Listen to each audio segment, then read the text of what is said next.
What a very warm welcome, guys. Hello, it's Cassim, and welcome to the Sunday Talks. And today, I want to share with you some notes on the topic of results matter. Again, I want to talk to you today on the topic of and share with you some notes on the topic of results matter. I want to firstly thank you very much for joining me. I want to thank you very much for taking the time over the next kind of hour or so to listen to me as I share with you some ideas and as I share with you some notes on this topic of results matter. My kind of motivation and my goal with today's sort of notes is to in some way share with you something that might be able to help you head in the direction of your dreams, head in the direction of a better future, help you to become a higher, fuller expression of who you're capable of becoming. And so, as I say, I've spent the last week kind of thinking about this topic of results matter and why results matter. And so, I want to share with you some of the notes that I have made on that. And as I say, I hope it adds some value to you. So, I want to begin firstly by sharing with you and kind of really just talking plainly about this in saying that I think you can agree with me that as much as it's good to be a good person, which I think is very important, and as much as it's good to be loyal, and as much as it is good to be somebody who is always there for people, there comes a point in life where you come to the realization that results matter, okay? That you've got to win, that you've got to actually start achieving some of the things that you want in your life. Now, I do have a principle which I live by, and that principle is don't make anything everything. And what I mean by that principle is that you want to be very careful never to make one thing your absolute everything. So, for example, in this particular case, when we're talking about winning, it's important to never say and find yourself in a situation where you say that winning is everything. Results are everything, right? You hear some people say that family is everything, right? There is a place to say that, but you want to be very careful because I have found in my life, and in fact it's one of the lessons that I'm going to be sharing with people in my new book where I talk about the 30 lessons, about the lessons that I have learned leading up to 30, which is that extremes call for extremes. And what I mean by that is that if you look throughout history and you look throughout the world, any time you find a person or an area of life which is extreme, it usually calls for an extreme as an opposite parallel. It seems to me, and I may be wrong, you can tell me what you think of this, but it seems to me that the world seems to live in this kind of equilibrium where the world kind of wants to keep in balance constantly. So that's why we have ups and we have downs. We have good and we have bad. We have the sunshine and we have the rain, right? We have the peaks and then we have the valleys. The markets crash and then the markets depress. So it seems to me that there is this kind of equilibrium where the world wants to go up and down. And when you have one thing which is too extreme on one side of life, which is where, for example, let's use the example of being a good person. One of the errors that I had made very early on in my life, particularly in my early 20s, is that I didn't realize that being a good person, if you take it to extreme versions, it becomes a problem. Okay, because what ends up happening is that you neglect the other areas of your life. You end up putting so much into everything, into trying to be a good person, that you end up never wanting to upset anyone. And one of the pieces of advice that I have come to learn from people who've built incredible lives, who've achieved success in their life, is that sometimes you just can't make everybody happy. Okay, you might marry somebody and the person who you marry your parents don't agree with, but the person is good for you. In fact, there's a phrase and kind of this meme that I saw on the internet, which I found really interesting, where somebody said, yes, my partner might be a dickhead and he might be a twat and he may be a fool, but he's my fool, he's my idiot. And essentially what I learned from that is that just because you have a terrible relationship or you don't like somebody, it doesn't mean that that person is not going to work for somebody else. In fact, when I was looking at some of the problems that occur in relationships, particularly around co-parenting and what happens to people when their parents have gone through a divorce, I began to realize that just because you had a terrible relationship in your marriage with your husband or your wife, it doesn't mean that that interaction is going to be the same with your children. So in other words, you can have a mother and a father be married for 10 years, absolutely hate each other, absolutely argue. The man might cheat on the woman might cheat on the man. They might the man might even throw plates across the room. And that is the interaction that the man or the woman had with their partner. But that doesn't mean that that is a relationship that they are going to have with their children. In fact, it's one of the things that really annoys people, because it's so frustrating when you are I learned this when I was studying, particularly when I was looking at grandparents, because one of the things that I learned was that grandchildren can actually bring families back together. So you can have a mother and a child who absolutely hate each other. The daughter doesn't like the way the mum is treated her. The daughter doesn't like the choices that the mother made. And they really haven't really reconciled anything. They haven't spoken to each other in years. They rarely ever see each other. They rarely ever really interact with each other. And then when the daughter has a grandchild, they come together, right? They reconvene, and it actually brings the mother and the daughter together, because what ends up happening, and this has been my observation, I may be wrong, you tell me if you've observed this, what ends up happening is that the grandmother ends up loving the grandchild in such a way that the daughter realizes, ends up actually a lot of the time getting angry at the mother, because the mother is like, well, how can you treat my granddaughter like that, and you love her and you accept her for who she is, but you never gave that to me, right? And so there ends up being this battle and this kind of anger and resentment towards the original mother, because it's like, well, why didn't you give me that? And so what I learned is that just because you've had a terrible relationship with one person, it doesn't mean that you're going to have a terrible relationship with somebody else. And it's important to understand that.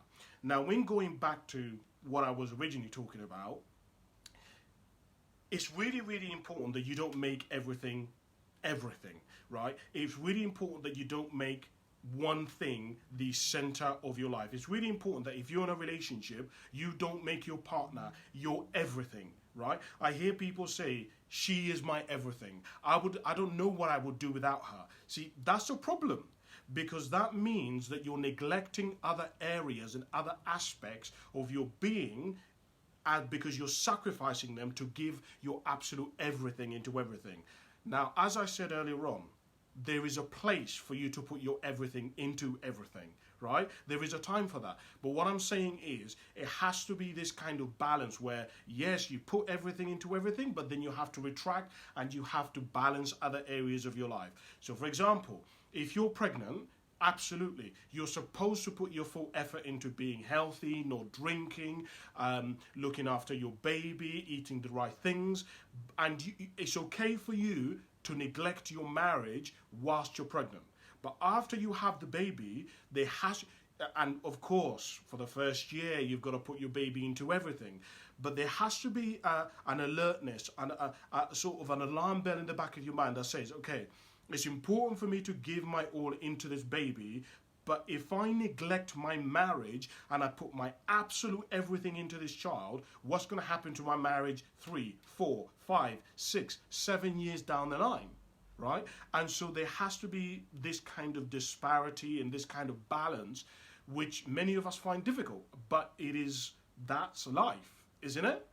And so one of the things that I've come to understand is that you have to get to a point where you realize that absolutely winning isn't everything, but winning is something, right? It isn't just good enough for you to be a great person. there has to come a point where you have to deliver the goods. You have to produce. You have to come through. And unfortunately, if you look around at life, at many of our lives, and I speak from experience, which is why I wanted to share this with you, is that a lot of us can't deliver. A lot of us cannot come through. You know, I've spent the last 6.5 years, coming up to 7 years, studying 2 questions. Number one, how does somebody who has messed up their life or who comes from humble beginnings beat the odds? How is it that somebody can come from a council estate and manage to rise to living in a 4-bedroom house and living in a really nice neighborhood? How can somebody go through the fostering system their entire childhood but end up becoming an amazing human being? How can somebody end up becoming a druggie and lose everything and become a liar and a manipulator and then turn their lives around and go on to be this model brother, this model son? How is that possible? And the second question that I wanted to know, which isn't really relevant in the conversation that we're having today, is that how can you do that without ending up divorced, without ending up killing yourself, without ending up getting there and turning into a dickhead? But let's just go back to the first question, which is that how does somebody rise from the bottom to the top? How can you start with nothing and build your way to success? And in my quest to answer that question, one of the things that I've been trying to understand is, if you've made it and you genuinely did start from the bottom and rose to success, give me your advice. Tell me what you did. And essentially, there are 3 pieces of advice which is universal amongst every successful person, whether it be an autobiography that I'm reading, whether it be a video that I'm watching, whether it be an interview. People who've started from the bottom and have rose to huge success seem to give 3 universal pieces of advice. Number 1, don't give up, don't quit, keep going. Number 2, listen to your gut, listen to yourself, follow your dreams, follow your ambitions, follow what you want to do. And the third one is that you've got to work hard. You've got to put in the effort. You've got to put in the hours. Now, I was thinking to myself, why in the world would you need to tell me to work hard? It almost sounds a bit condescending, and it sounds like ridiculous, because to me it sounds like, hello, of course I'm going to work hard. But the reason why a lot of successful people give that piece of advice is because most of us don't work hard, right? And I've come to realize a part of the reason why most of us don't work hard at anything is because most of us have never really made a decision about what it is that we want out of our lives. Most of us have never really made the decision to become a winner. And the thing that I say to people is that you have to remember that if you do not consider yourself to be a winner, then by default, you have to be a loser. You cannot get 2 people who win a race, right? So if you either win the race or you come second, third, or fourth. Now, as I've got older, I've tended to go away from this whole thing of either as I say, extremes, where I kind of say you're either winner or you're a loser, because there are grey areas, right? You can be a winner and a loser at the same time. And let me define what I define winning to be. So I define winning as deliberately choosing what it is that you want and then going in the direction of that. So to give you an example of what I mean by this, I believe that you're a winner if, let's say you're going to university and you every single day wake up and you do your assignments and you do your research and you go out there and you go to the lectures, right? That, to me, is being a winner. That, to me, is producing the results. That, to me, is following through on what you've made a decision about, which again goes back to you have to make the decision. See, most of us think that we're a winner when we get the piece of paper that says we now have a first, or we now have a BA in computing, in nursing. No, we became a winner every single day that we got up and we took the test and we took the exam and we did the research and we wrote the paper and we did the referencing. That pursuit is actually what made us the winner. Oprah once put it like this: so much of getting what we want in life is about living in the space of what we don't have, right? And so as I've got older, one of the things that I've kind of tended to realize, and it's become more and more of a practice that I've gained in my life and I've tried to really implement in my life, is to stop myself from believing that life is about the goal, that I will be happy when I become successful. I will be happy when I have a family. I will be successful when I have a car. It will all fix itself when I have children, or when I have £50,000 in my bank account, because life isn't all about the end goal. It isn't about the day that we get the trophy. Most of actually life is lived on the bridge between where we are at right now and where we would like to be. It's about the journey, right? That's why we hear that statement. Life is not about the destination. Life is about the journey. There's a reason why so many people give that piece of advice, because maybe, and I say this to you because maybe you haven't actually realized this. You've never really thought about this. I didn't, right? I'd actually had to think about this, because I was like, hold on a minute. When I was like 18, I said to myself, if I was earning 20 grand, oh my God, can you believe what my life would be like? And then I earned 20 grand, and then I was like, oh, I want 25 grand, because 20 grand is nothing. And then I was like, when I earn 25 grand, everything will be sorted for me. Then I earned 25 grand. And then when I earned 25 grand, I was like, yeah, but 25 grand is nothing, because there are people who are earning 50 grand. And then I was earning 50 grand a year. When I got to 50 grand, I was like, well, this is shit, because now that I'm earning 50 grand, there are people who are earning 60 grand. And very quickly, I began to realize, oh, right. So me getting to the goal is not actually what makes me happy. So that means I'm going to have to figure out ways to enjoy the journey as I'm heading there. And so what I would share with you is, maybe you've never really thought about that. Have you thought about the fact that the journey is actually more important than the destination? And actually, if you look at this, if you look at what makes people unhappy, what makes people unhappy is that people that people want this, but they are here, right? So in other words, if we did an equation, unhappiness would be expectation minus where we're at right now. In other words, most people are unhappy because they believe their life should be like this, but actually their life is here. And so this gap is where people become unhappy.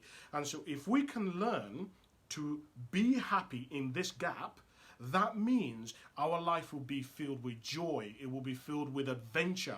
It will be filled with memories. A guy called Bill something or another once said that life is not just a passing of time. Life is a collection of experiences, each with its own frequency and intensity. Meaning that life isn't just all about going to work and getting money. It isn't just all about going on a holiday. It isn't just about having children. It isn't just about becoming successful. Life is about enjoying the journey. And in enjoying the journey, that means that you've got to be able to produce results, right? You've got to be able to come through. You've got to be able to put in the hours. You've got to be able to put in the effort. Let me share with you one of the notes that I wrote down here. I wrote down here that one of the worst places to be is zero. I repeat, one of the worst places you want to be is zero. And the reason I believe that one of the worst places to be is zero is because when you are at zero, then you have nothing. It's actually better that you either hit rock bottom or you have one or two or three. Because if you have something, at least you have something to work on. At least you have something to build on, right? If your relationship is you're like, Cassim, I don't care anymore, then your relationship cannot go anywhere. But if your relationship, you do care, but you just feel like you're hitting a roadblock, then you've got something to work with, right? So yes, absolutely. You may be arguing all the time. You may be disagreeing on this. You may have different values on money or how to spend it. But as long as there is a fire there, as long as you've got something there, that gives you room to be able to build something. It gives you something to be able to work with. And the reality of life is, again, you tell me if I'm wrong here, is that I've observed that most of us are operating from zero. Most of us don't have a flame. Most of us don't have a desire. Most of us, we're just comfortable. Life isn't good, but life isn't bad. Life isn't adventurous, but life isn't like, oh, I have nothing to do. It isn't boring. Life, we're not experiencing joy, but we're not like suicidal. Life is just mere. Life is just dull. So we're operating at zero, right? You know, if you are at the point where you're thinking about suicide, it means you've hit rock bottom, right? And so when you hit rock bottom, at least you now have something to work with. But if you look at a lot of people in life, you know, I meet many people who are highly talented, who are highly educated, who are really actually good people, but their life is shit, right? I ask them, how are things, man? And they're like, it's okay. And you think to yourself, how can you be so educated, be such a nice human being, have all of these things that are available to you in the UK? You can get educated, you can travel anywhere. Obviously, we can't travel anywhere now, but regularly you can travel anywhere. You can meet people. You can basically build any kind of life that you want in the UK, and most people aren't doing it. And a part of that, as I say, is that a lot of people have never made the decision to become a winner. And people don't realize that anything that is not growing by default is actually dying. If a plant isn't growing by default, it's actually dying. If you take your car and you park it at Heathrow Airport and you leave it there for 3 years, I'm telling you, when you come back and you start that engine ain't going to be starting, because the car would have begun to rust, it would have begun to decay, it would have begun to die, because the car, everything is designed to move, to grow, to multiply, right, to develop. And the reality of life is that a lot of us have become so content with just, well, Cass, this is the way things are, right? This is just, well, most people don't get what they want. Well, Cass, well, what more else is there that I can go for? I'm okay, right? A lot of people have become content with average, right? Most of us don't go for joy. We don't go for adventure. We don't go for mastery. We don't go for a life which is full of greatness. Most of us settle for it's okay. And I want to challenge you over the next 5 years to see if you can make your life magical, if you can make and build your life into something that can be incredible, where honestly you look back at today and you say, Cass, I don't even know what the fuck I was doing with my life, man. I don't know where I was. I don't know what happened to me. That is what I encourage you to do. One of the other things that I wanted to share with you, which I wrote down as well, is that winning builds credibility, respect, and admiration, which all of us want. And of course, if you're a guy and you're listening to me, you will know naturally that one of the things that men desire and we crave is respect. We want to be respected. We want credibility. We want people to say, I'm good at this. I am somebody who has actual talent at this. I've got an ability to be able to produce in this area. And the reality of life is that most of us, I hear people all the time complain to me about how they don't have friends, how they don't have great friendships, how they don't really know anybody, how they're struggling in this area and struggling with that area. And I share with people that a lot of the time is because they don't know what it is that they bring to the table. And if you don't know what it is that you bring to the table, then why should other people value you? Why is it that other people should be going out of their way to spend time with you, to want you to be in their space? Now, you might say, well, Cassim, people should have just accept me for who I am. I think that's a very naive way of looking at life, because all of us want something from somebody, right? We even if we're in a friendship, whilst we're in the friendship, I am there because in some way I need something from you, whether it be company, whether it be affirmation, whether it be the fact that you've got status. Is something that I want from you. And so if you're saying to me, well, Cassim, you shouldn't really, you should just accept me for who I am. I think that's just a very naive way of looking at life. There is no such thing as something for nothing. Every single one of us, we have a motivation, we have an intention. There is something behind every decision that we make, whether we realize it or not. And I would encourage you to start considering that if you can start producing, if you can start getting the results in, if you can put in the work, credibility will begin to build in your life. Credibility builds trust, okay? Trust is what is the foundation of all relationship. You begin to get respect and admiration, right? We find people, we respect people, and we admire people who have what we want or are the way we would like to be.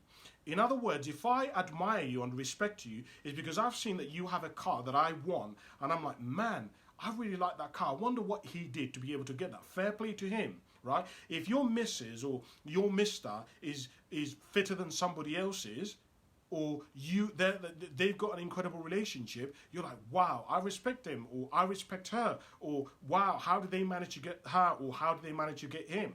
In other words, to be able to build credibility, to be able to get respect, people need to be able to trust you. And the trust comes from producing results. You've got to be able to deliver the goods. And the reality of life is, and this is what I really want to get across to you, is that some of you guys are not producing the goods. You are not following through. What you say does not match what you're doing, right? That's why, every year I have a word which I live by. And for the last 4 years, so essentially I choose a word, right? A word that I live my life as a foundation on. So the last 4 years, the word that I've been living my life by is the word integrity. So I've been looking at, okay, is a video that I'm going to be doing in some way going to be articulating integrity?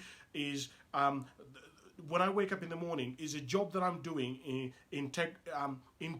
integrated with my vision and what I want to, where I'm trying to head to in 3, 4, 5 years time, right?